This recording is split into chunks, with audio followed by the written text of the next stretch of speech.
Oh, do you know that this brand new Kingdom of the Planet of the Apes has locked in a new movie release date for May 24th, 2024? As I know, this movie will be directed by Wes Ball. As I know that Wes Ball is best known for The Maze Runner, including its sequels, The Maze Runner 2, The Scorch Trials, and The Maze Runner 3, The Death Cure. Because I know this movie is very interesting.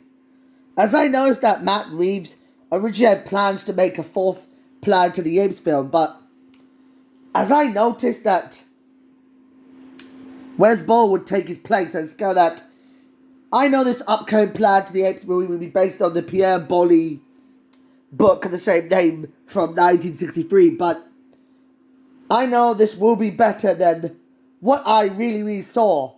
You know what I saw on Disney Plus? I know this is by far the worst Tim Burton directed movie I have ever imagined. I just call it Tim Burton's Planet of the Apes.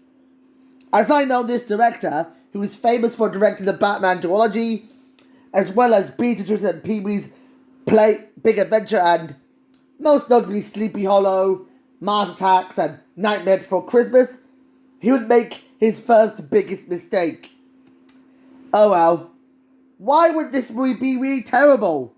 I know it didn't stay true to what made the 1968 movie so special, but after its very long use of development hell, what I'm getting is it's quite confusing because prosthetically because of Burton's use of Gynax endings that he always uses it.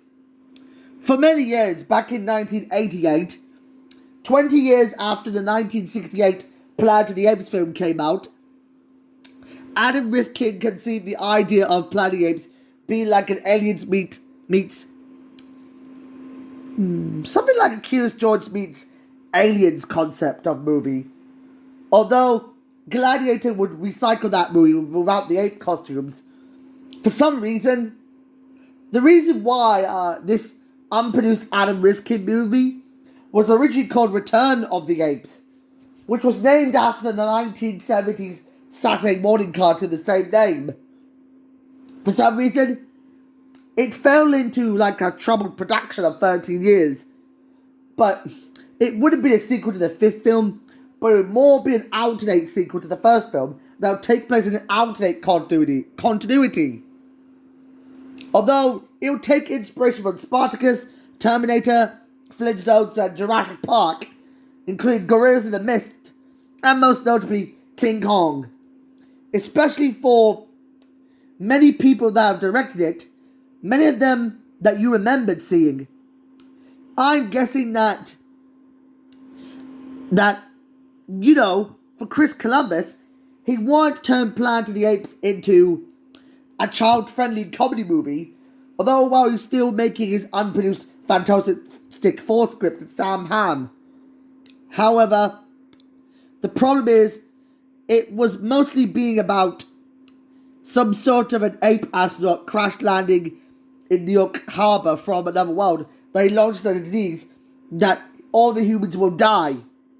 Even though, as in contrast to this idea, General Fade, who was originally called Lord Zaius, was very cruel to the humans, but Landis and Troy discovered an antidote and returned it to New York City, where they found out that from their absence is that the apes have taken over the planet, even though the Statue of Liberty's once proud porcelain features a grotesque likeness of a great grinning ape. Wow, sounds interesting. According to what this director's position, Roland Emmerich decided to just step it down for Godzilla, and the Hughes brothers were interested in doing it, but they got committed to From Hell. What the heck is From Hell anyways? I've never seen that. During pre-production, there were many directors that came before what they were wanting to do. Like it was supposed to be like a plague involving around humans who live in New York City getting extinct. And it's some sort of a time bomb that was embedded from the Stone Age that was buried in a graveyard in New York. For some reason, this idea never happened, as I noticed that when Tim Burton took the mantle, he produced the idea of wanting to reimagine his depiction of Planet of the Apes.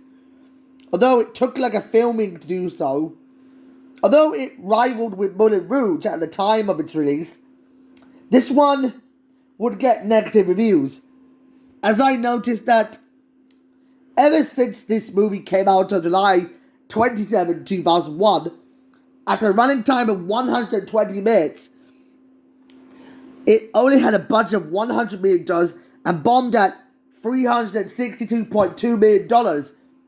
But the plot will be very simple.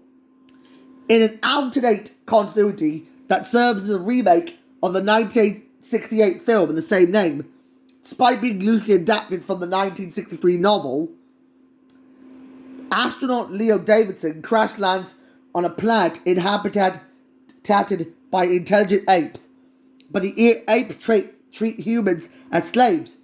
But without the help of Caesar, he teams up with an ape named Ari in what Leo starts a rebellion that they have to stop General Fade from summoning an army of killer gorillas to kill them.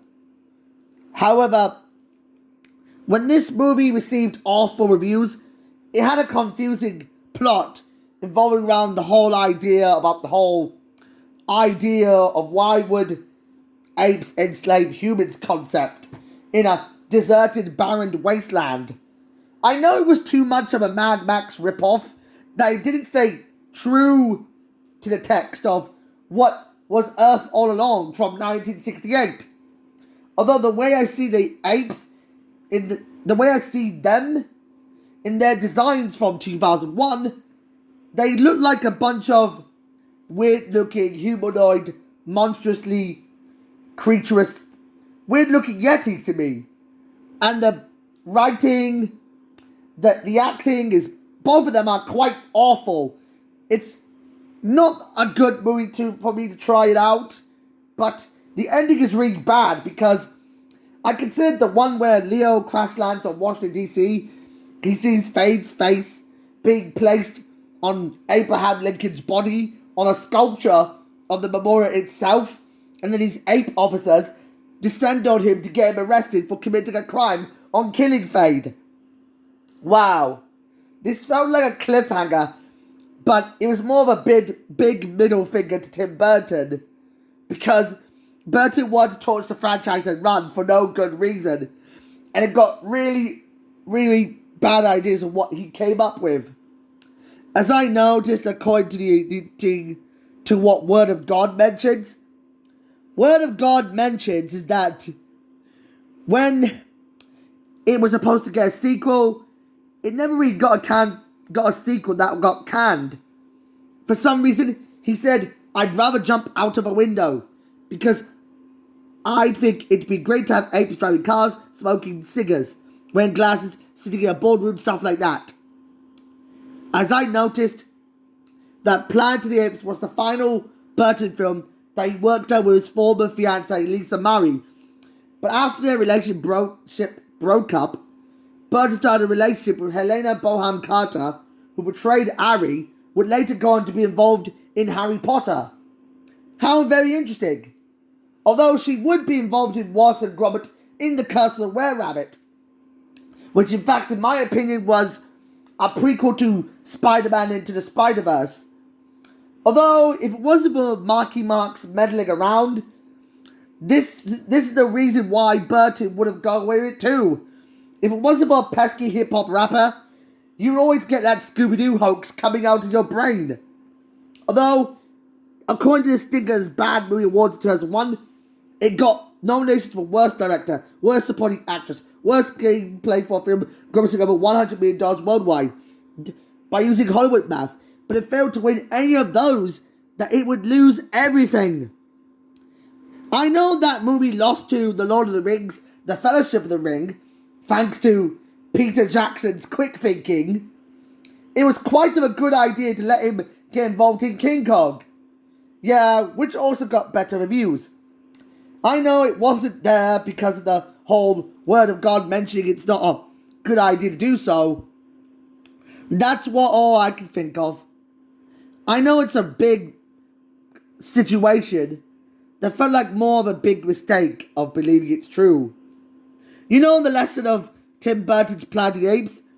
You should never send a monkey to do a man's job.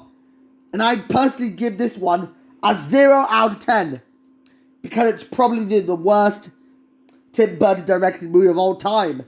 It's not that great, but it's... I know my mum hates this movie because it's not what I want to see. I've already seen it once and it sucked. But, you know what I'm really going to say? That all I can learn is I spent over 85 seconds doing this. But I had this encounter for too long. And all I can say is you can hit the like button and subscribe. Bye-bye.